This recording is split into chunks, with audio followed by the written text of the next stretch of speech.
Have you guys ever had an awkward leadership moment where you're in like worship or you're preaching or you're in next gen and just something super awkward happens? Before you share yours, I'm going to share mine to give you guys a second to think about it. I was in, welcome to the Backstage, Pastor, by the way. We have our guests, Jordyn and Logan. Hello. And Jordyn, first Hi. time on the pod. Okay, so awkward leadership moment I had. What do you guys take a think?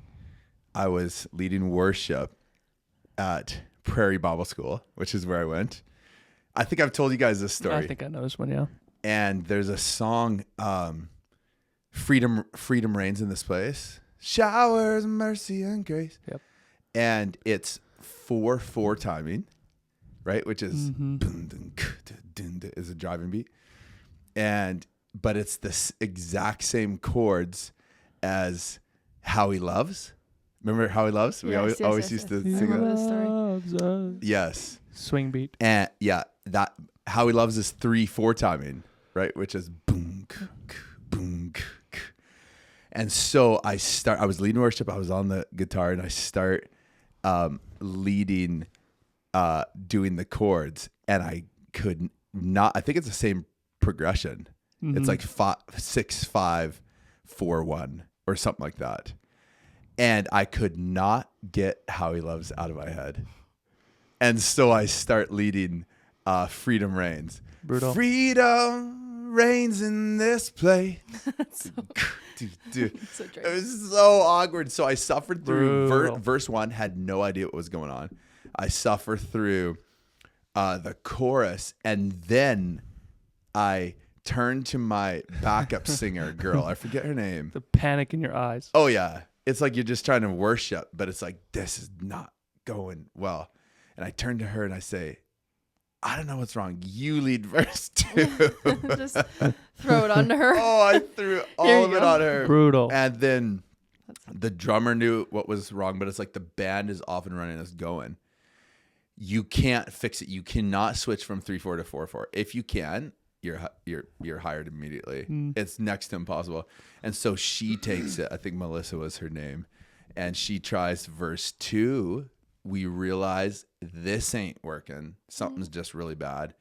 We stop all the instruments. A cappella, we sing chorus 2, end it, and I say, you guys can have a seat. Walk of shame. Oh, yeah, it was the walk of shame. I actually remember after that going to class, and I did not even want to go to class. I didn't want to talk to anyone, didn't want to see anyone. I freaking started a 4/4 song in 3/4. I was like, no. Okay, so it's super embarrassing. What are some Ako Taco leadership stories that you guys have? Wait, I got can you lots. tell the- Yeah, young adults. Yeah, Yeah. at our house. Yeah. I was so No, I got hoping you'd lots. tell this I got one. lots of. We have so many. Logan has a lot. When And you live you- your life all out, man. You can tell miss each some other's things. too if you need to, just for the sake of I'll a better jump in story. on Logan. Okay, well, Okay. this actually happened to me twice. Actually, I think I know The this first time story. was worse Yes. though. I'll jump in on this one too. Yeah, so I oversee youth and young adults, and for a while there, we were doing both at our house in our living room. Our tiny little house. Yeah, we tiny had like little 30 living people room. there. It was pretty cramped.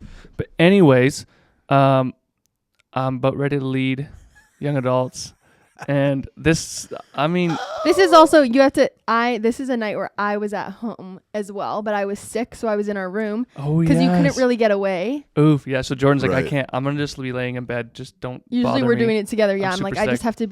have to be in bed. I have some Tylenol. Oh, I this is bad. ibuprofen. I'm just remembering this now. Anyways, so I'm feeling good, and I don't remember exactly. Let me think. I think this is what happened. The night's like starting. We do like some 20 minutes of just chatter and like, okay, let's all come in for worship. Yeah. And like yeah. as I'm calling people, and I'm like, oh, the Feels demon. a something coming on. The demon A of move. irritable bowel syndrome is coming in on me now, and a move of the spirit. yeah, wrong move. And if anyone Oh. knows me and has known me long enough, they're familiar with. I have these every. we'll call them quarterly. I just got to go it's now. a quarterly. I got to go now, and everything stops. don't have your baby. I'm going to the bathroom now. Anyway, so we're starting worship, and it's just a living room thing. I have the guitar. I'm in your leading. house. In your This house. is when we had no other helpers either. It was just it's Logan was fairly doing new. it like, on I'm his own. completely leading it, and I just start like strumming a little bit. I'm like, I'm never gonna make it through the song. This ain't gonna work. You started. I just started like, we're gonna start, and then I was like, yeah. Hey guys, sorry. Why don't you just turn to your neighbor, In the middle of tell them something God's doing in your life. Just a little space filler. I gotta go to the washroom. Trying to be like, yep, so I gotta go to the washroom. Oh, this is so funny. So I put my guitar down, go to the washroom, and I'm like, you can't speed those type of things up. Like you can't No. push and hope it just goes away. Like you gotta just let your body do its thing. And That is so funny. I'm sitting in there, hopefully trying not to make too many loud noises in the Okay, bathroom. no, so now he's in the bathroom. Okay, but I've been there for a with while. His phone, right? Texting. Yeah, you're texting. Yeah, I'm texting Jordan, who's in the bedroom. I know you didn't have your phone. I think at that point because all of a sudden I'm in the bedroom. The bathroom's Welcome to right the behind Backstage me, Pastor. and I everybody. hear like dunk dunk dunk dunk dunk. dunk. Yeah, so the bathroom is beside the bedroom, and the living room's on the other side of the hall. Oh yeah, you were texting me, and I was like, I cannot. Like I have not showered. Anyways, I'm like sick. Went So through a I've fever. been in the toilet for like Jordan's like, no. 15 minutes having diarrhea, and it's like, this is pretty bad. Everyone's just waiting. So I'm like, Jordan, just go and lead the thing. And I'm So like, yeah, right. My hair's like matted. I'm in bed. I'm in my jammies. So I have like a movie going. like legit 15 minutes. He texted me. Oh, yeah. He's like, can you go lead a game? Like for me to just come out of there and be like, Hi, I'm here. I'm gonna play a game with you. Terrible. And he's just So like you knocking. I Everyone can was hear. actually trying to knock very discreetly. No, like everyone can with hear. Right. my fingertip, not with my knuckles, so it's kind of like dampened, so that not Okay, everyone could wait. hear. What are you In knocking our on? tiny little I'm house. knocking her on the door. wall, which is the wall between the bathroom and her bedroom, knowing that she should be able to hear me. So I'm like, I'm just ignoring him tapping like, so it sounds like hard. a mouse. It I was sounds like, like, a mouse. yeah, it sounds like I'm trying to do Morse code or whatever, like kind of like subtle, but you can obviously hear a knock. Then I That is muster up so funny. my body to go back out. Hey guys, whoo, sorry, my stomach hurts. Just kind of be like obvious, like yeah, this is where I'm at.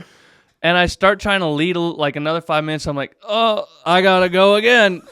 And round 2 hits, and But this time you run into the room.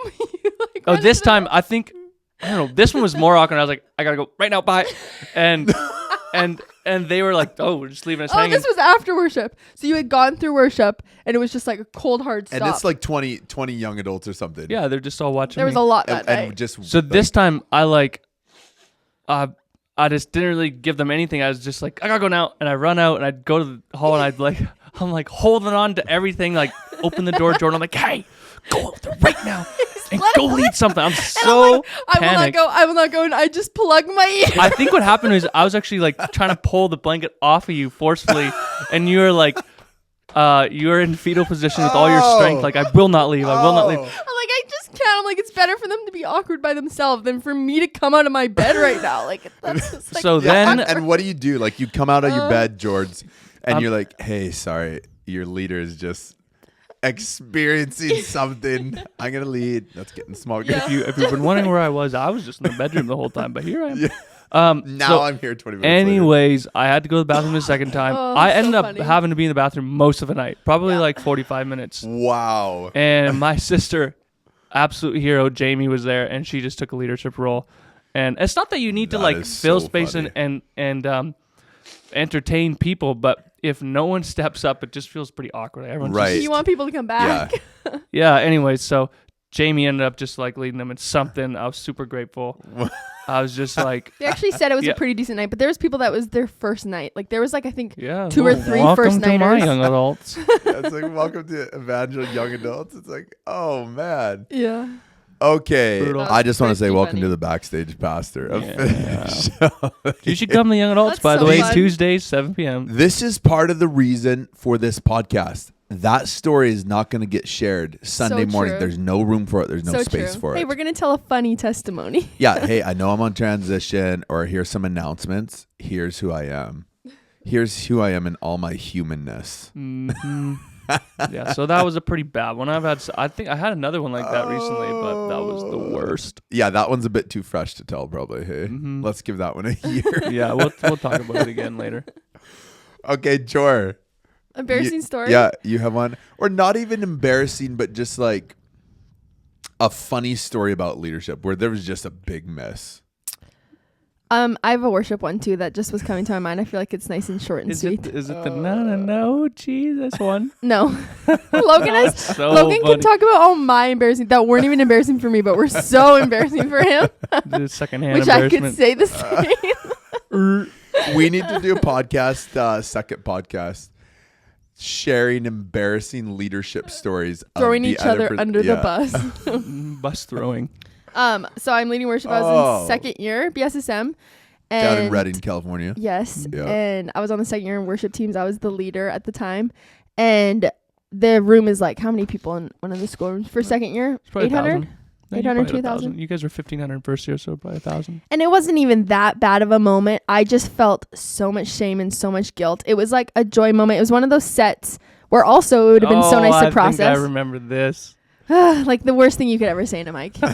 And it was a joy moment. So we had like a whole set planned out, but it was one of those days where we're like, we just took out the whole set and we're going to do Joy to the World. And so we took out our whole set, did Joy to the World, and it was like a super fun day. It ended up being a wild day where everyone came on the stage, and it just got really spontaneous and really fun. And it was a dance party. A lot of crazy things happened. Just one. Shut It's up. about to get good.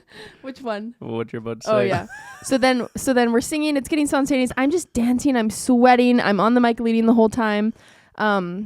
And then all of a sudden this like melody came to my head, and it's na na na boo boo. The devil can't catch me. Na na na boo boo. Jesus has the victory. That's not even that bad. Jimmy started laughing. Anyway, so I started singing that on the mic. Wait, can I just repeat that? Na na na boo boo. The devil Can't Can't catch me. can't catch me. Nah. Jesus has the Jesus victory. has the like a taunt. It's like na na na boo boo. I think Jesus, it kind or of goes devil along can't with the catch me. fun rhythm of the song. Anyway, so everyone's dancing. But the first time I started to sing it, it's literally my first time through. I'm like, oh my goodness, this melody came to my head. I'm like, this feels so anointed for the moment. And I get on the mic and I say, na na na boo boo. I think the devil can't catch me. And then I said, na na na boo boo. The devil has the victory. And everyone's dancing on the stage, and I literally was like, oh, I literally loudly said, oh, and just left the mic. And I don't even You think left the mic. You didn't I even left the correct mic. it. No, I think after that, I literally was just done leading. And I was like, The devil has a victory. I just released. What who a knows- worship set. Who knows what I just released in the room? Like, Oh, it's already very funny. yeah. And then switched it around. And I'm like, I don't know if people heard, but imagine if there was Wow. like visitors in the room or. What Which is this school? there is, There right? is, yeah. Like parents will come. Sorry, Bethel. We didn't do you well there. We I didn't just represent prayed. well. I just prayed that there was And so there's much the worship chaos. leader. There was so much chaos in the room. So I just hope that nobody heard. That But is we'll see. so funny. Yeah. Oh, and So one yet, of many worship moments. hey, and yet we're still leading. We're still pushing forward. Messes are made. Messes are made, and we have not given up on the Lessons are faith. learned. No, not yet. Funny. You ever take a think about how ridiculous it is that Jesus entrusts the gospel message with us? Insane. Yeah. Like it's so insane. wild. It's like this thing that is like literally the difference between life and death, and he entrusts us, like Or- people. All the glory, all of his glory he put in man. Yeah. Why? And Yeah, then that so- man goes Had and takes a diarrheas. poop for a while. Yeah. Glory. That is so funny. Yeah, it is so wild.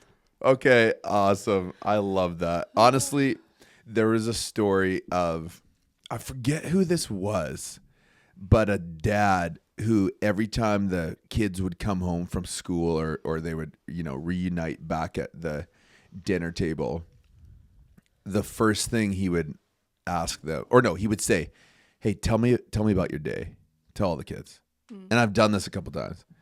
And then the next question he would always ask, tell me about your failures. That's awesome. In other words, like your failures actually are part of you and your successes. Like you don't have success without failures. It's the making of you. It's so true. And rather than like demonizing it and being like, oh, we only love the big wins. It's like, no, Right. tell me about the big losses or the embarrassing moments. Do you know, this just came to my mind, Billy Graham, his first preach, which I love Billy Graham. His first preach he said, this is in like an interview with him. He said he planned out the entire preach, and then that night he was going to preach again. So he had a second preach, a different preach. And he was supposed to go about 45 minutes each preach. And so the first preach he got done in 4 minutes and didn't know what to do. And so he pulls out his second sermon, and he was done 2 45-minute sermons in 7 minutes. Brutal. And gives it back to the host. And he was just talking about like, quote, failures. And it's like, this is freaking Billy Graham, who goes on to be Billy Graham. Mm-hmm. It's like, oh man, the Lord, Logan, I prophesy this over you. Sure. The Lord can use you, even with. They're gonna say heal you. The Lord can heal you of your brokenness. The Lord can use use your brokenness. use awkward bowel movement. Yeah. Yeah, I believe it. Okay, let's get on track here. Not that that's off track, man. I just love chatting with you guys, dreaming with you guys, telling ridiculous stories. I have a couple questions I'm going to ask you guys, and then I want to go somewhere with you guys in terms of who you are, what you carry, what you feel called to, etc., etc. And I just have to say, this is not going to be your last time on it. Well, maybe if this goes incredibly bad, and we can share those stories. But I think there's lots to pull out of you guys and lots that you guys have to share and to give this community, Evangel, our following, our city, our community. So first question, and maybe actually this is the only question, and then we'll kind of go into where I want to go. Okay, here's the question that has meant a lot to me and really makes you think. You can go in any order that you want. What do people, from your perspective, what do people misunderstand about you the most?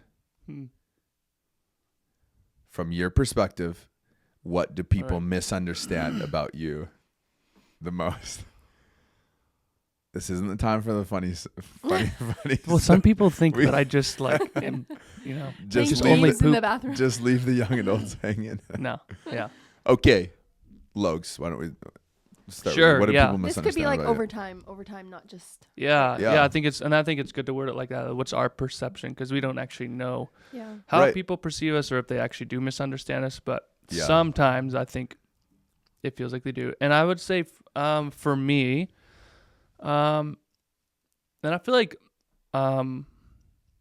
it could take me a little bit of a while to answer it because there's like some timeline behind it. But I think for me, in my journey with the Lord and pursuing after Him, and in that learning to surrender different parts of my life, and specifically surrender who I think I am, surrender my personality traits, surrender my upbringing, the cultural norms that I was raised with, surrender what the people around me thinks is cool. Like we're from Northern Canada, so beards and hunting and guns and whatever. That's cool. So like just learning to surrender, like this is who I am, and allowing the Lord to say, well, will you give that to me? So in that journey, I mean, my background is that I'm a farm boy, a little Mennonite farm boy from northern British Columbia. And all that comes with that. My dad owns a logging company and a big ranch. And so think anything, industrial, hands-on, really kind of like a man's world. That was my context growing up. And so for the Lord to ask me continually within my life to surrender those things, those like, I don't wear skinny jeans because that's not what man's, or I don't do this because I'm a stoic man. I don't do unreserved things because, whatever. And I so don't like me, to talk about the bride of Christ. Sure. Yeah. Or dance and worship or whatever. And so for me, it's been a journey of surrendering that and allowing myself to be formed into the image of and likeness of Jesus, which, to be honest, is sometimes nothing like our culture thinks it is. And it's not that they have to look like the way that I'm following after the Lord, but it's looked like for me surrendering a lot of like dignity and a lot of fear of man has had to die. Yeah. The way I communicate, the way I dress, or the way I, all of those things, the things that interest me, that the way I worship, the way I follow the Lord, all of those things in my heart, I'm trying to subject to Jesus. And so, if they don't look cool to the world around me, then that's because I'm submitting to Jesus. So I think sometimes my experience is people have maybe observed me and thought I was just wild for wild's sake. Yeah. What is happening? Like there was a prayer summit a while ago, and I just felt the Lord saying, like, there's the anointing's on the dance right now and the flags. So I was leading worship on the. I actually don't think you guys were at this prayer summit. You and Tiana. Uh-oh. Yeah. What even happened? Let's I was on the talk guitar about it. leading worship. I put the guitar down. I run off the stage, grab a big flag, and run through the room. Did you know that I did No. that? Oh, well, yeah. This might be the last time on the podcast. I grabbed this people flag. told me was Logan did a thing Yep. that we can't speak about. So I just grabbed this flag and started running through the room, and it sounds like, man, what a crazy person. What's he? All this hype charismaniac. man. But that's not what's happening in my mind. What's happening in my mind is there's a man who's worthy of my everything. He died for me. I gotta respond any way that I can. And Right. so Yeah. this is what he's asking from me right now. Then I'll do it. And I don't really care if people think I'm just like trying to be crazy or trying to be weird or trying to be whatever. I'm not. I'm just trying to please somebody. And it doesn't happen to be you right now. So I think Wow. that's trying been to obey somebody. Yeah, I'm trying to. Yeah. For better or worse. Yeah. Yeah. And so I think maybe I felt like, I wonder if people think we're just trying to be crazy or we're just trying to be weird or trying to be uncomfortable. We're not. Our eyes are actually just fixed on someone else right now. Oh, that's so And good. and maybe we're getting misunderstood in the process, but Love it. Mm-hmm. That And is really good. you will be misunderstood. For sure. For sure. Mm-hmm. And for your MO as a leader to be, I don't ever want to be misunderstood. Yeah. What's the quote? If you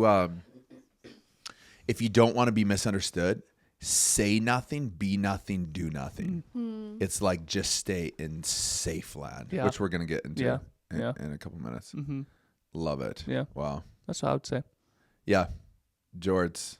Probably Jordyn. similar.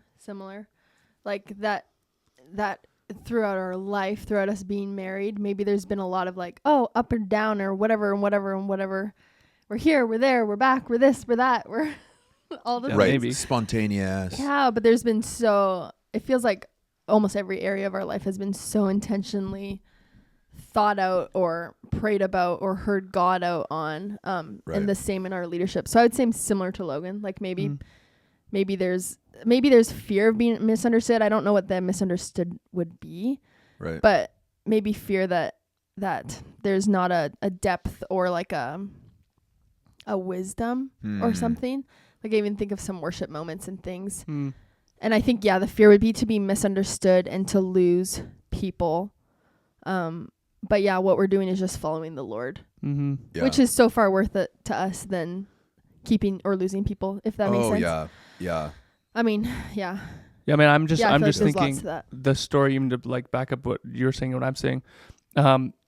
Mary anoints Jesus at Bethany, and right before his burial, and she takes. We all know the story. She takes a year's wages, buys it, spends it on perfume, breaks the perfume all over his feet, and wipes his feet and whatever. And it's this beautiful offering. But what people sometimes miss is that the 12 disciples, the 12 scholars, the 12 most fit to lead the world, stood and watched her offering and judged her for it and said, what is she doing? This could have been sold for, like, it didn't make sense to them. Yeah. And so I think the Lord is asking that of people. Will you give me an offering that will quite easily be judged and mocked by people that you respect and that you look up to? Yeah. Because it's a movement of the spirit. It's worshiping in spirit and in truth. And if someone's not aware to what's happening in spirit, it'll just look weird, or it'll just look unreserved or uncalled for. Right. Yeah. Like Mary's offering. Which God is continuing and has been really killing in us the fear of man and what people may think, or which is why there's always such big risks, is because God's like, I feel a little bit of fear of man, not fear of God. And he's like, I just want to kill that in you. There's an invitation. Right. We're always Like, jumping no, at the invitation. Yeah. we're getting Right. rid of that. Yeah. And I've seen that in your in both your guys' leadership, but specifically like worship leading Right. Jordyn, where you felt so vulnerable and like, I like, you feel like the Lord's asking you to go somewhere and you're like, why again? Right. Why does every step of obedience just seem so risky? Can't we were talking about this, I think, on our first podcast. Can't I Yeah. just look cool? Yeah. Like, can't I just Nah. The Lord's like, and the "Mm, Lord's like, nah." no. Nah, I'm giving you a bowel movement right now. Yeah, come on. Breakthrough is on the other side Yeah. of cool. Like, Yeah. it just looks so. I was in the gym the other month, and I had a word of knowledge for somebody, which was super cool. Ended up he was just in tears, gave him a big long hug, Aw. got to share the gospel. Wow. And after that, I felt like the Lord said to me, this isn't a biblical absolute, this is a personal conviction. I felt like the Lord said to me, Jimmy, anytime you're willing to lose face and look like a fool, I'm going to move on that. Yes. And I'm like, Yes. why can't I just pray healing over somebody and look cool while doing it? Or just be like, man, pray healing over your brother. Like, yeah, back to the weights. Versus, kneeling down and saying, can I just put my hand on your foot Yeah. that needs healing Mm. and praying for 2 hours? 2 hours. No. But in other words, willing to fully lose face and drop the what's a better word for cool? Like dropping the Losing face, I guess. losing face or Like the your dignity, professionalism. losing your- Losing yeah. dignity. He's like, I'm on the other side of that. Yeah. Mm. When Yeah. you're willing to like look like a fool for my sake, it's like, Right. okay, then I'm gonna jump on that. Yes. Mhm. Oh, yeah. And we have felt like I have felt moments in the risk and in them like trying to follow his spirit and obeying him. Yeah. Even moments where I was like, I have no idea what that did in the room, Right. but holy cow, I like walk away feeling the delight of the Lord on me and his Right. like smile on my Wow. face.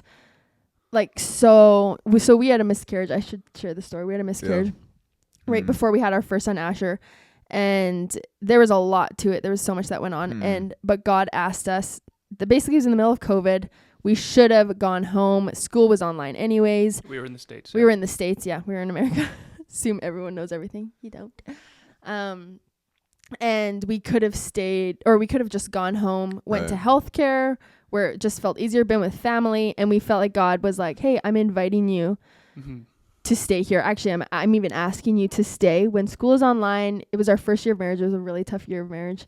Right. And even to this day, we don't know why God asked us to do that. But for that entire month or 2 months, we felt the delight of the Lord and his presence like so much. Like, do you remember that? Just like Mhm. we were Mhm. talking to our parents and we'd be like, we don't know why, but we feel like God is so pleased and he's so close to us.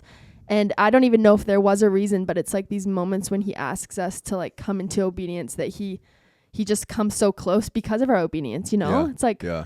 it's like as a parent, like you're so happy when your child obeys you and you want to be connected with them. You want to Right. like, Yeah, it's beautiful. It really is. Yeah. yeah. It's like where you risk in this big obedience, and I Mhm. love this because this is the direction I want to go. You risk in this big obedience, and you step out, and you lose face. You look like a fool out there, Mhm. and it seems like there's no fruit, or you don't even know why. Mhm. Yeah. Log, share, is it Hebrews 12:1? Faith Yeah. is a substance. I love that. Yeah, that's Hebrews 11. Share your revelation on that. Yeah, but do you want me to share the story that backed that up? Sure. Yeah.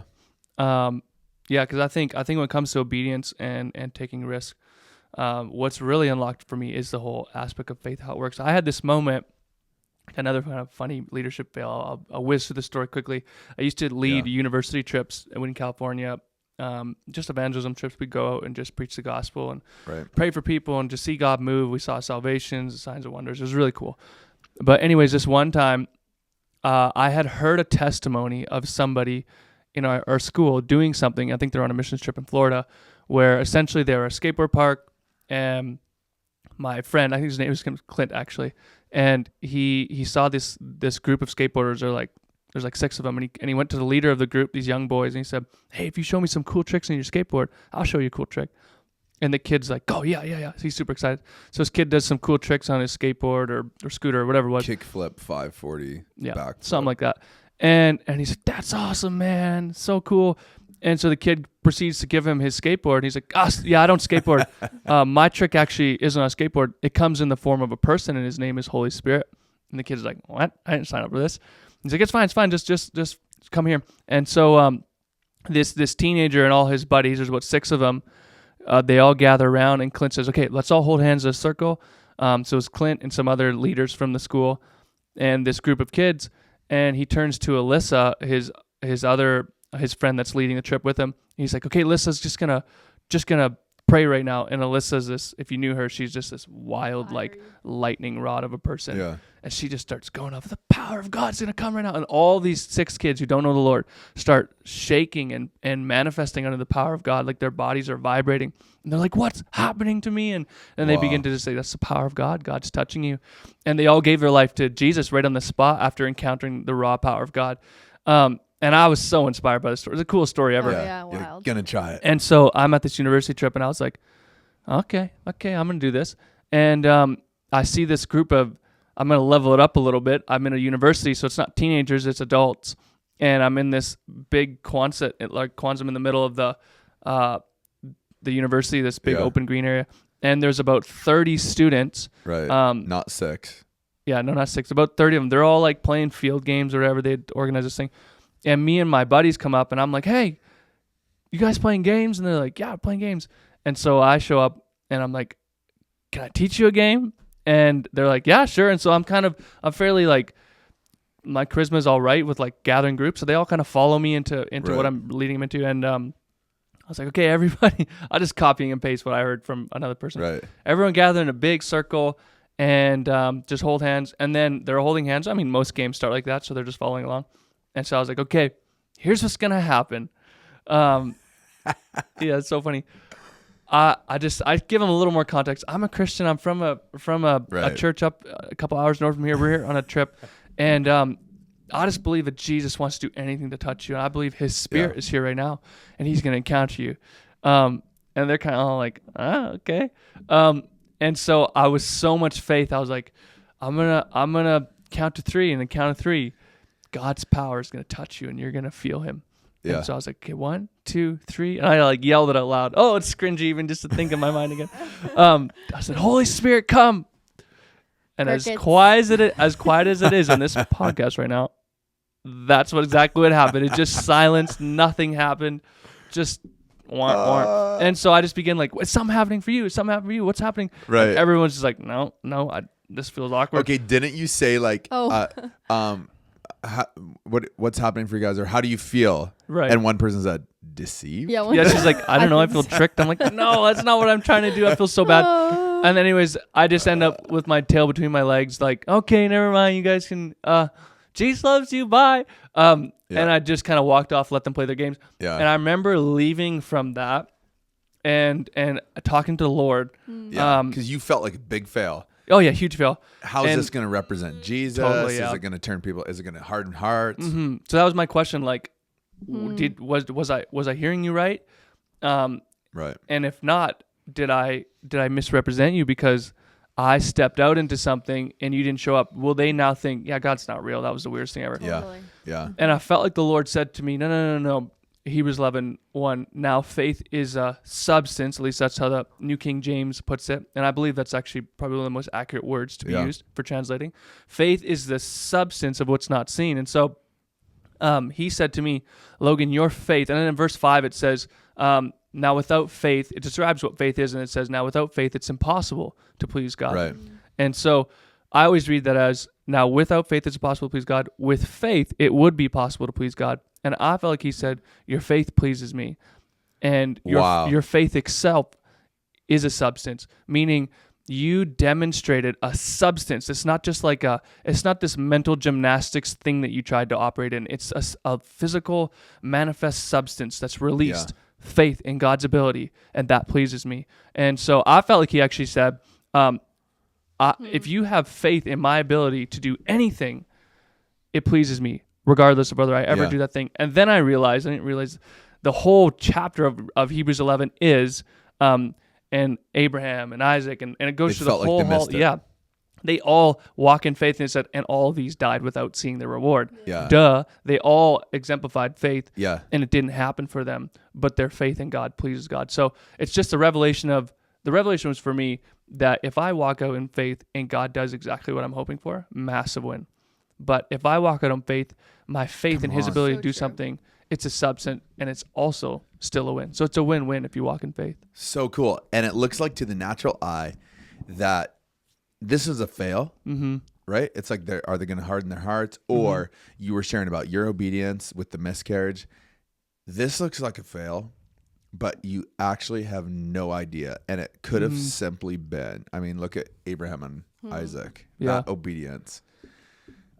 There's this guy, James Baker, young ish pastor. I just love what he walks in terms of gift of healing, financial freedom, kingdom and finance. But he said they were trying to mobilize their people to walk in healing on Monday and Tuesday, Wednesday, not just Sunday. And so he said at first that there was a lot of quote failures. Like people would come back and be like, we were so stoked. You know, you taught us, you preached on us. We see you walking in this. And I saw this guy in a wheelchair and I was so stoked. I went over there and just heard him, just loved him, and then prayed healing and nothing. And he said his response was, and always will be, that's amazing that you noticed that man and loved him. Wow. That's a win. And that is the goal, love. Right.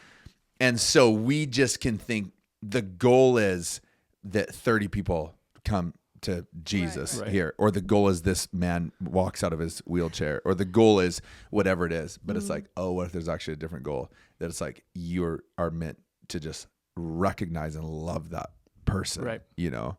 So a win in our books is not necessarily how God is viewing it. Also, timeline. It could happen down the road. Totally. Who knows? Like seeds. You never know which seeds. You never know. Yeah, exactly. What seeds were planted. Okay. I think that many would view you guys, I view you guys as this pretty radical in your walks with the Lord. And I just want to say that I have been very inspired and taught by you guys. Very inspired with how you guys walk with the Lord, your radical obedience, which I view as radical. I mean, maybe you guys are like, this isn't radical. This is just Bible. This is normal, you know? But I've been so inspired by you guys and so inspired by your obedience, so inspired by your radicalness. And there's been times where you guys are sensing the Lord is asking you to do something. And my common sense, horse sense, human wisdom is like, you know, if you were to ask me, I don't know if I'd step into that. I don't know if I'd do that. And time again, I'm just awed by the fact that, oh, that worked out. Or, oh, that's interesting. Or, oh, it's crazy the character growth that came from that. Or, oh, man, it's amazing the miracles that came out of that. Or the freedom that, or the restoration, or the financial whatever. So, Logan, you preached a couple weeks ago on obedience. I don't know what you titled the sermon, obedience or radical. I think I call it relational obedience, the invitation into relationship through obedience. Yeah. Right. I would love for you guys to share, I don't want to say hacks, but I'm going to use the word hacks. Share some of the hacks and like journey that you guys have been on in terms of obeying God in such a radical way, because I think there's so many of us, myself included, that are in disobedience or delayed obedience. And we actually know the next step that the Lord has given us, but we're constantly asking God, like, okay, what's the next thing? And he's like, I kind of have told you. Right. You say, Logs, faith always takes faith. Like, it's always going to be risky. It's always going to not necessarily feel good because he's growing us. He's stretching us. So I would love to hear the journey for you guys. Is this just naturally who you guys are? Do you guys just sit around and like sometimes get bored and you're like, let's shake things up a little bit. Let's just do a radical thing. We have felt like that before. Well, obviously that's part of who you guys are. It's like you do love change. You do love love this, and the Lord's using that for His benefit. But it's like, how are you hearing from the Lord? How are you obeying on those radical things? How do you step into that when all your ducks are not in a row yet? Right. I feel like it's like I could so easily give like, oh, A, B, C, D, E, but it definitely comes with a history with God. Like we have built a history with Him. That does make it easier, yeah. Like we have it. Like I remember the first time really hearing God, like in obedience, radical obedience was probably like over 10 years ago. And since then it's been like a building. So there is something to be said with, we have a deep history with Him and following Him and trusting that if He says something that's so wild, we just know that is the best option. That's the most fruitful option. So I guess my what I would say is just start like stepping into that. Even what obedience really is hearing God's voice. And I would say just start practicing to hear God's voice. Like we have some wild stories trying to hear God's voice. Yeah. Specifically on Logan's university trip, we used to we were like, man, we want to know Him. First of all, a good way to know is looking at the scriptures and knowing what He's like, and you learn His character, and then there you judge whatever you're hearing. And but also like we have been so childlike with hearing God and knowing that if we feel like He's pulling us into something, He's not just going to let us go down this terrible path if we thought we heard Him. Yeah. Like He's not just going to be like, oh, they thought they heard that they were supposed to move to California. Now I'm going to let them dead end. Yeah. Like they're going to their life is going to explode. Like we trust that the Lord will stop us if we're going in the wrong direction. But the goal is always to obey Him and we'll listen. Like it's always yes until He says no, maybe. Yeah. No, that's good. Wow. Yeah. But at university trips, we're like, let's just practice His voice. We want to hear His voice. We want to get to know Him. Yeah. And we would just like ask God people's names and then like yell at them. Like we were so childlike. Frank. Like in a public square. Yeah, I would just go up to a guy and be like, hey, Frank, is that your name? And then he'd be like, no, I don't think we got any right. And so then we would just say, oh, we're just trying to practice hearing God's voice. We just really want to hear Him. So we're just practicing right now. And that's fine. What is your name? Hey, do you know who Jesus is? Blah, blah, blah. Yeah. But we did it over and over and we like yell at people across the street and be like, Jeffrey!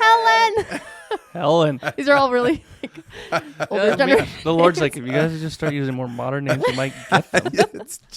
Anyways, didn't get any right. Yeah. But it was like, oh, we're just practicing hearing God's voice and whatever. And now, and with all the practice, we know what He's like and all these things. So I would say definitely just be childlike in practicing and hearing His voice and obeying Him. Like I went through a season of every single morning I would like ask the Holy Spirit into my like getting dressed process.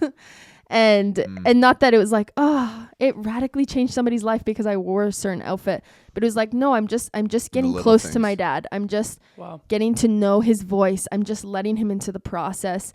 And it's crazy when you just start those little things. It's not like it was like obedience, but I'm just listening to my dad. I'm just like, whatever, like you grow a history and a knowing His voice. And now if God speaks something to us, it's like, we just look at each other like, we feel it in our gut. Yeah. Right. Like we know that's what He's like. We know His character and history.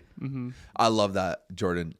The scripture, He is faithful in the little, will be faithful in much. That kingdom principle that it's like, if you are listening to me in the little things, like what you're going to wear, right, or speaking to this person, is like all of a sudden the Lord's just like, oh, that's somebody that listens to me in the little things. It's like, okay, Matthew 25, parable of the talents.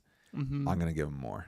Yeah. Increase. That's good. And I also just want to say, I don't want to take all the talking time, but like, do you really want Him? Like I would suggest like, oh, if you're in a disobeyed or in a delayed disobedience or even a disobedience, it's like we can go down our path, but we could completely miss Him. Not that He's like, oh, you didn't obey me, I'm pulling my spirit away. Right. But the beauty of when our children obey us and the connection that we get with our son when he obeys us, like you are missing out on like a really beautiful intimacy by your disobedience or or you delay disobedience. So I would definitely encourage you, like, do you want him? If not, then keep doing what you want. But if you really want him, the road is definitely to obedience. Yeah. And yeah. When you seek me, you will find me. Yeah. Yeah, totally. Easier said than done, though. It's true. And I think true. the little word which you actually miss when you quoted it, that people miss figuratively, or they miss in spirit as well, is when you seek me with all your heart, you'll find me. Yeah. That's the part that we like, oh yeah, I'm seeking him. It's like, no. Like, what does it look like for you to seek him with? Yeah. Like there's nothing left on the table. There's absolutely everything. You don't even exist anymore. It's no longer you who lives with Christ in you. Yeah. Back to your question. I was going to say, had a thought pop in mind. What was my question, by the way? How have you got here? What are your tips and tricks of faith? Yeah.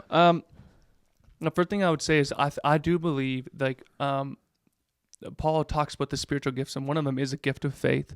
And I've recognized in my life, I have a gift of faith. Mm-hmm. However, I do want to, whoever's listening to this, you never write that off as, he just has a gift of faith. Right. That's Paul says, earnestly pursue all the gifts. Right. And the same Holy Spirit that's within me is within you. And so I've pursued the gift of faith. Now I have the gift of faith. You can do the same thing. And it very much is the same principle of he who can be trusted with more will be given.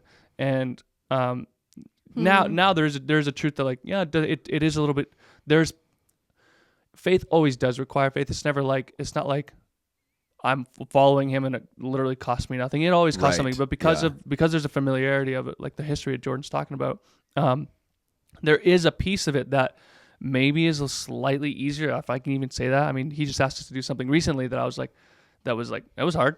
Yeah. And so I do think consistently building history is huge. Yeah. And that's how you build that gift of faith. The other thing that I was gonna say is when it comes to faith and specifically obedience, I think where people miss it sometimes, or rather where they don't why they don't step into this great faith, maybe I would call it, is because they miss the invitation behind it. All obedience and all leaps of faith are an invitation. Think about Peter. Jesus, this is coming to me right now. It's a revelation to me again. Yeah, go there. Come on. Jesus calls out to Peter, step out of the water. How many know it wasn't just to step onto water? It was to come and meet Jesus. It was an invitation. And so all obedience, all faith is an invitation to something. And so my preach was very much like, obedience is not just, I use the illustration of our son Asher. Oh yeah. Yes. I was going to say, go there. That's such a good, that hit me. It helps you understand what, like, the Father's trying to get, we're not just robots that he's trying to control. He's trying to make us into the image and likeness of Jesus, and obedience and listening to him is a huge part of that. And so with Asher, my son, he does all kinds of things that we're working on. Yeah, he's 3. But one of them I was using the example was he pushes his food off the table. And as his father, he's actually got a lot better. Yeah, he is getting better. And as a result, he sleeps better and whatnot because he eats all his food. I remember in that preach you were saying, as a side note, you're like, by the way, the very worst food that a toddler can push off. I believe it's bananas. Is banana. I believe. Do you think so? I said rice. Yeah, I would have said rice or like rice is oatmeal bad. Or something like that. But you are true. The thing about rice though is if you let it harden, it dries. It's easy. Yeah, it's true. But if you let bananas harden, also the dog doesn't eat up bananas. Yeah, it's true. It's like a glue. I was just scrubbing some off last night. Yeah, you gotta like pick it up. What is this? Oh, that's so funny. Anyway, so my analogy was, I keep telling Asher, stop pushing your food off the table. Now, my heart for him is not that he continues to have to obey me for the next 20 years. And when he's 23, I keep saying, Asher, don't throw your food off the table. And he obeys me. I don't want that. My heart is that he would start to understand the invitation to become like me, to catch my value system, to catch the way I think, so that autonomously he knows, I don't push my food off the table. I just don't even need to ask my dad anymore. He doesn't need to tell me. And I believe that with the Lord, the invitation is the same. That's what happens in 1 Corinthians 2, 9-16. The verse is saying, who can know the thoughts of a person except for their own spirit within them? In the same way, no one understands the thoughts of God except for his spirit. What we have received is the Spirit of God. Yes. And then later it goes on to say, who has the mind of Christ? Or who has known the mind of the Lord, who so as to instruct him? But we have the mind of Christ. We do. So the Holy invitation Spirit. is, I want to give you my mind. I want you to think like I think. I want you to Yeah. operate like I operate. Yeah. There's an invitation to fully adopt my value system and my DNA, my nature, how I think, and it's by obedience. And Yeah. obedience is an invitation to deeper relationship with him and becoming like him. Hopefully you don't have to keep asking, should I push my food off the table? No. Remember, we already did this. You don't have to. Yeah. I Kindergarten. don't want you to. So I think when it comes to whatever tips of walking in faith, grow history, but realize there's an invitation there, and he's trying to invite you into something, and it's to start thinking like him. Yeah. Wow. That's so good. I remember pulling you aside after you preached that, and was just like, man, that is so good. Because I think that, you know how when somebody first gives their life to the Lord is so gracious in showing up in their life. He's so gracious in speaking to them, even audibly, speaking to them with a loud voice. He's so obvious, which is amazing, because I think that a new believer specifically needs that. They need that. It's like, it's like, no, I can hear his voice. And it's like, yes, I stepped out in obedience and I immediately saw, or I prayed healing and I saw it. I think they need that. But like in training a horse, when you start with training a horse, you reach down, and I've trained a couple horses in my lifetime, and you grab the rein down by their bridle and you pull their whole head around. You use some leg pressure and say, right? And it's like, it's a big, obvious turn. And the horse takes one step, or they shift their weight, and you reward them, right? Right. But the mature horse can feel neck reining, or maybe not even neck reining. My brother would just hop on with nothing and just use leg pressure, and could just recognize what the master is wanting without having to jerk the head around. So I say, man, if it feels like the voice of the Lord is like, maybe becoming more and more subtle, or more of a whisper, or you're even seeing less miracles when you're praying for people, consider the thought that maybe you're maturing in your faith, and he's pulling you in more and more and closer and closer, and he's being less obvious. And I'm not saying there's going to be less obvious miracles or less obvious hearing his voice, but I think it's a beautiful thing. It's like, oh, you're maturing in your faith. Yeah, it's like a sign. It's like a sign of marriage with him. It's like, oh, it's like you were two, you hear his voice, but now it's like, oh, my thoughts are his thoughts. Can you hear my whisper? Will you get close enough to me that you hear my or not even hear him at all, like you were saying, kind of Sure. a gut feeling. It's Yeah, like like you get to know his heart. We know his thoughts are our thoughts. Like we know that has obviously you can decline in whatever all those areas, Right? But it's like when you start growing in that, I know that my dreams are his dream because he's my dad and I look like my dad. Do you know what I mean? Yeah. Like it's You're like understanding it's his this spirit. marriage of Yeah. You're understanding his nature. Okay, walk me through an obedience that you guys have had to walk through. And I would love for it to be deep waters, not just a shallow one, as deep or vulnerable as you want to be. But I want to hear the process, how you go from like first feeling something or recognizing like, oh, I think he's calling us to this. And maybe it's one of the stories about going to Reading or miscarriage, or even the recent obedience that you guys are feeling. Walk me through the process, like your conversation. How are you hearing his voice? Are you hearing it in journaling? And then how do you know, like I think this is where we probably mostly get stuck. It's like, okay, we know what he's asking us to do, but then actually taking the step before we know how it's going to be, how it's going to play out.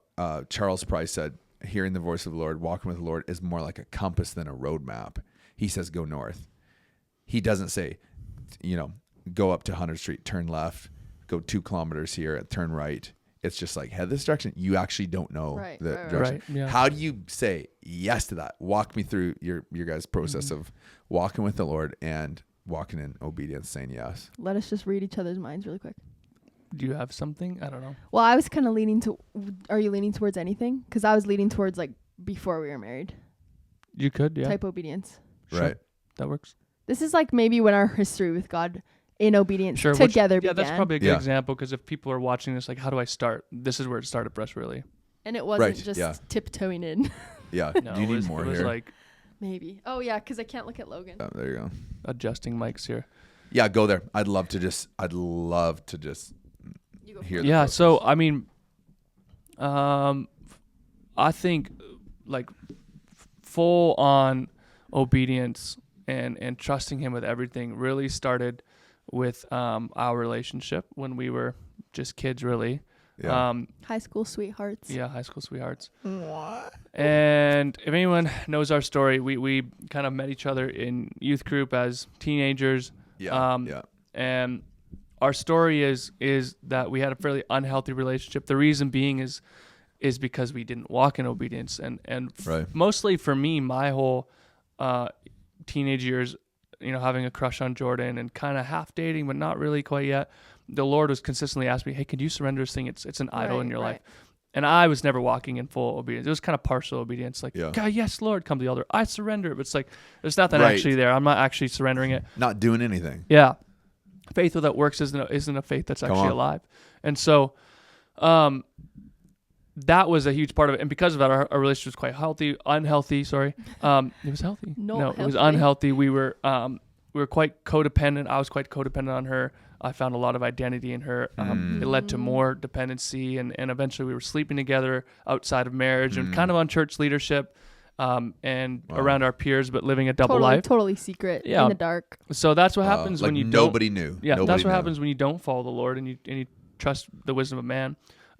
And so our story is that Jordyn went off to YWAM, came back, which was a massive obedience. Yeah, I felt like God said, you guys could stay in this or you can get the heck out. Like I felt like he said, run.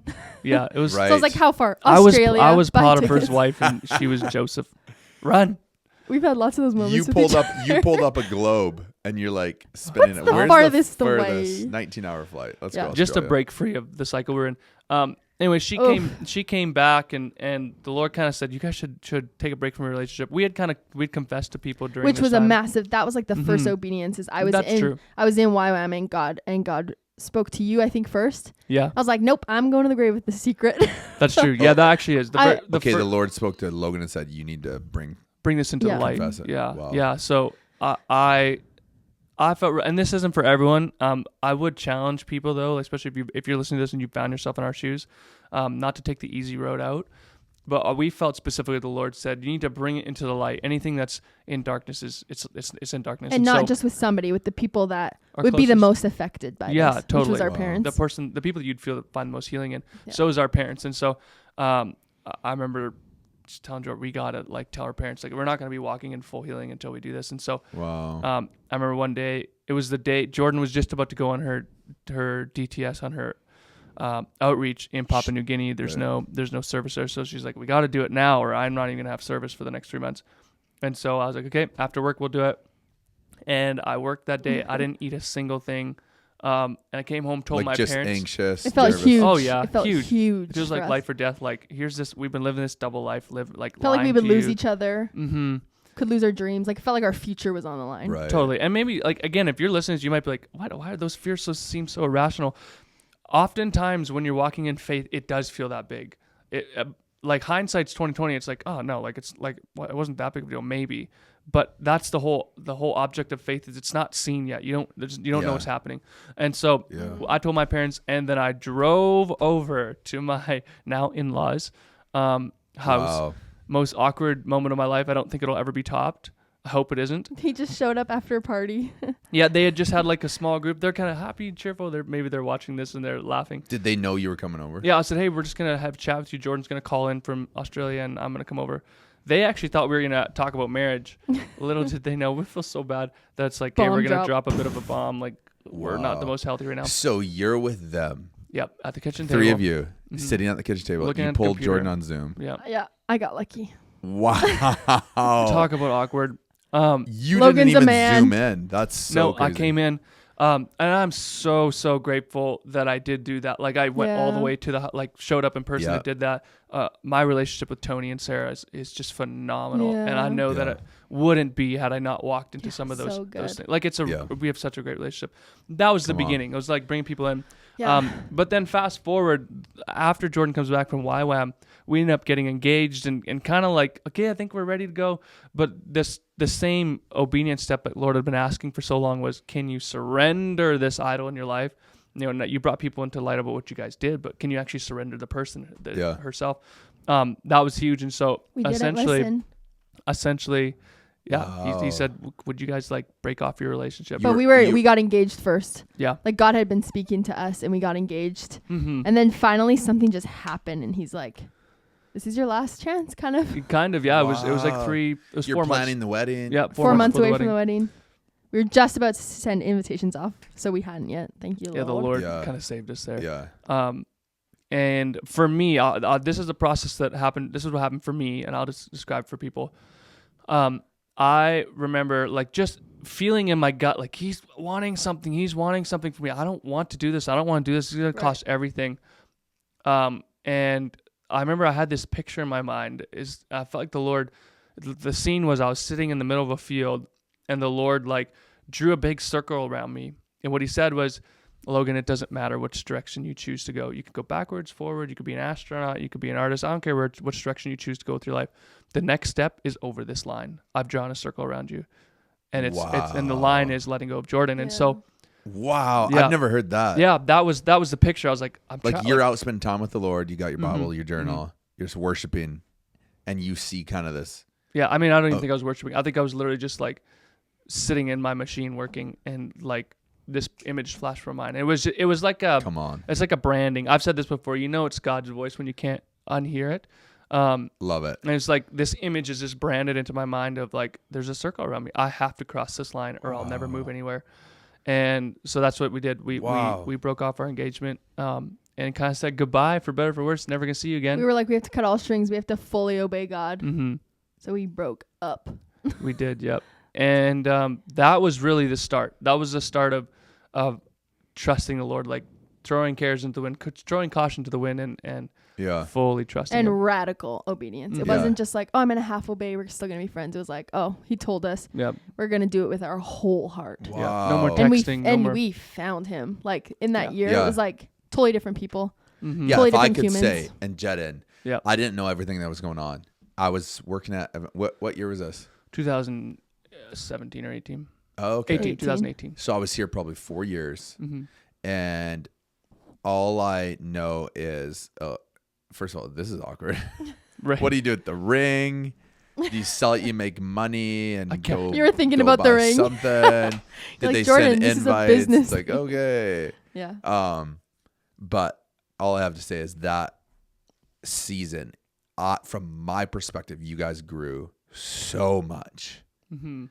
Like your tree, just the roots went deeper, more fruit, more branches, everything. Like it was wild, and it was on the other side of that. Yeah. Very awkward obedience. Yeah.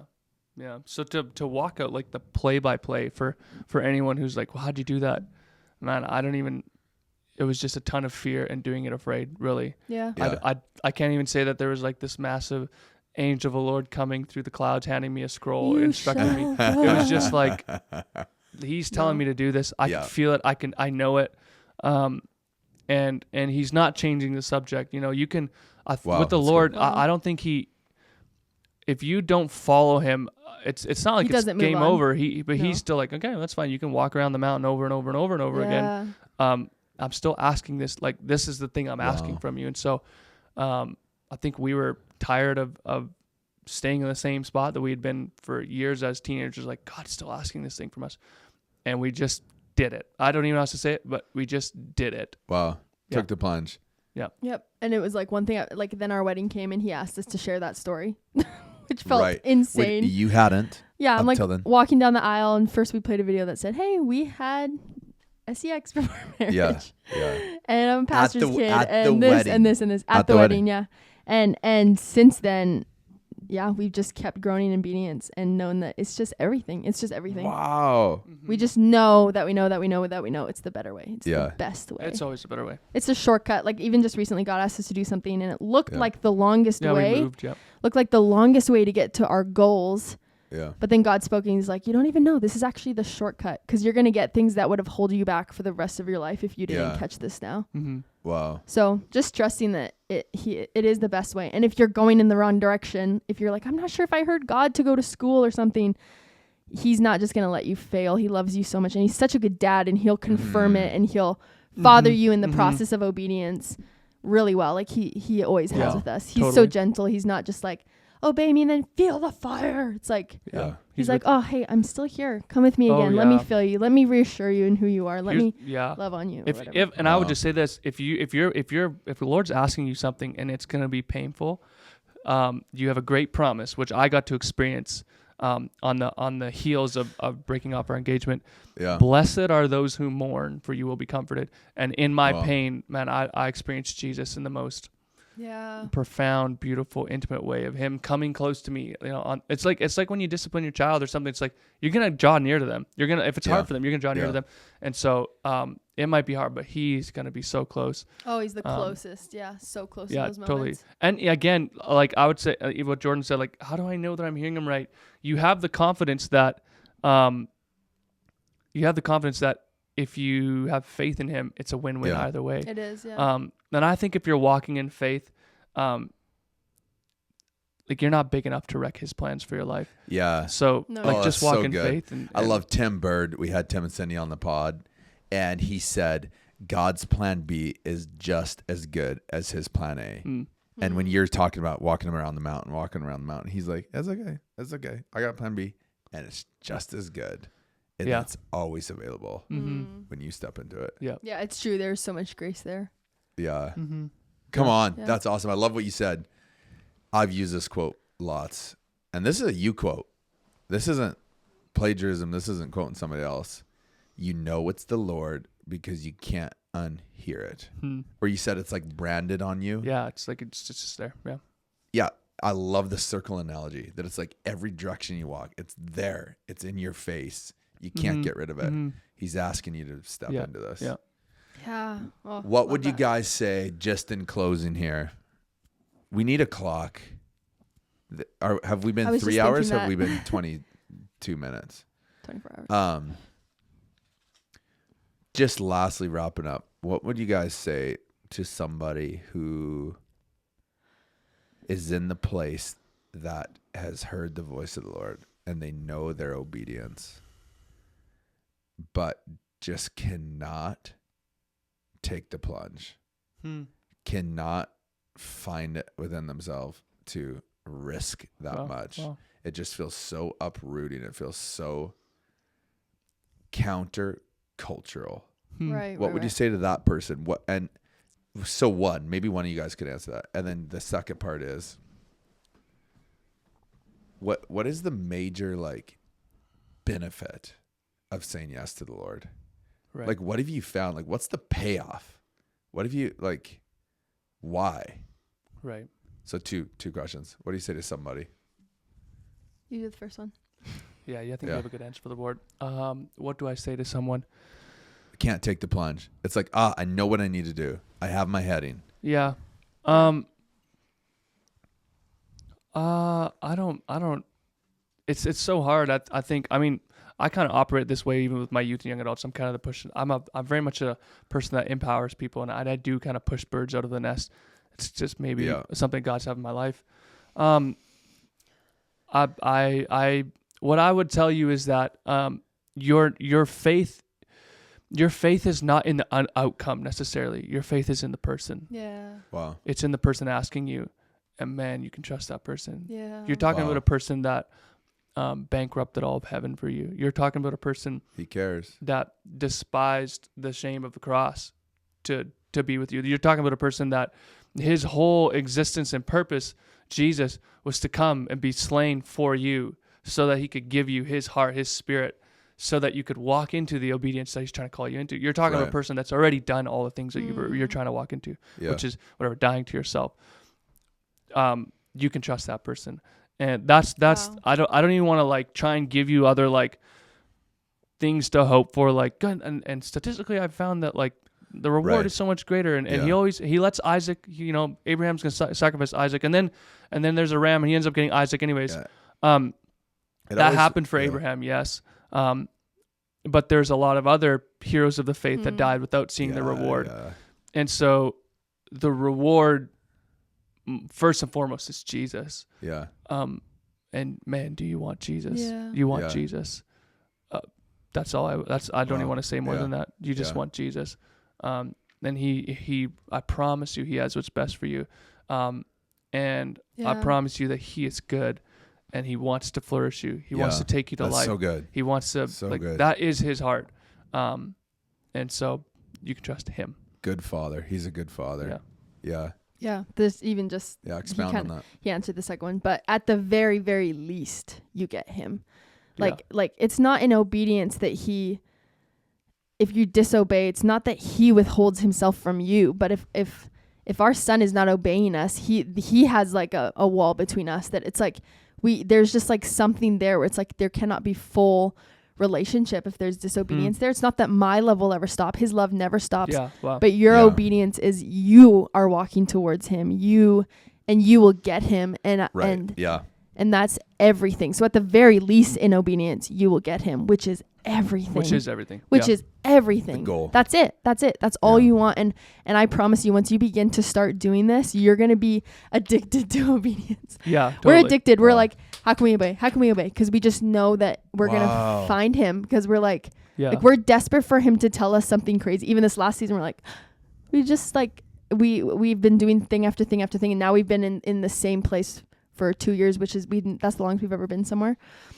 And we're just like, how can we obey? How can we obey? And obviously it's not always something huge, but sometimes it is something huge. And then I would say at the very most, like Logan said, your life flourishes. Like absolutely. Like if as a parent, you know what's best for your kid. And totally. And if you're obeying the right foods that you're supposed to eat, your body will flourish. If you're, if you're not just doing your own thing, if you're not like jumping off of a balcony, your body will flourish. Yeah. Your body will flourish. Like you will flourish. And we have experienced that. We've experienced, first of all, his presence in obedience.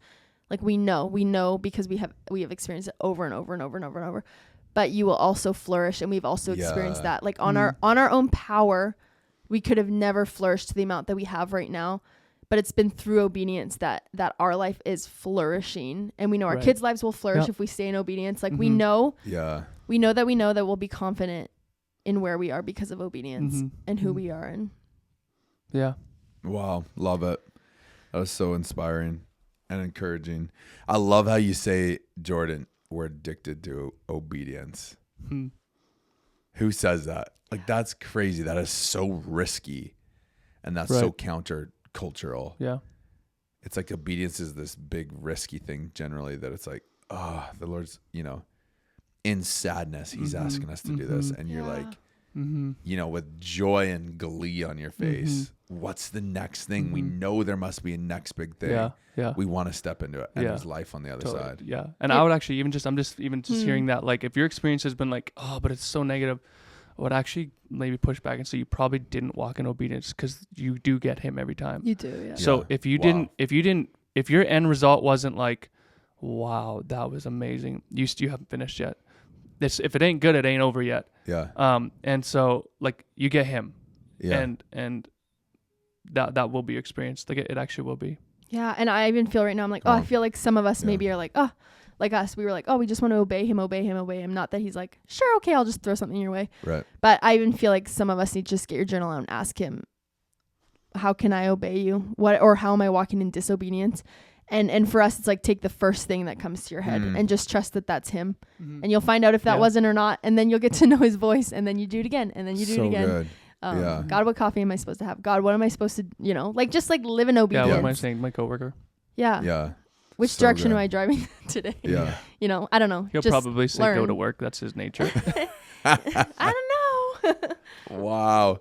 Jordyn, so could good. you, just in closing, just pray over our people and us? And if there's anything you feel like the Lord is saying, just to prophesy or declare, or challenge or whatever, let's go there. Jesus, God, I just thank you right now, just even for me and Logan's journey and the ways that when you've led us into obedience, even right now as you're leading us into obedience. You don't leave us there.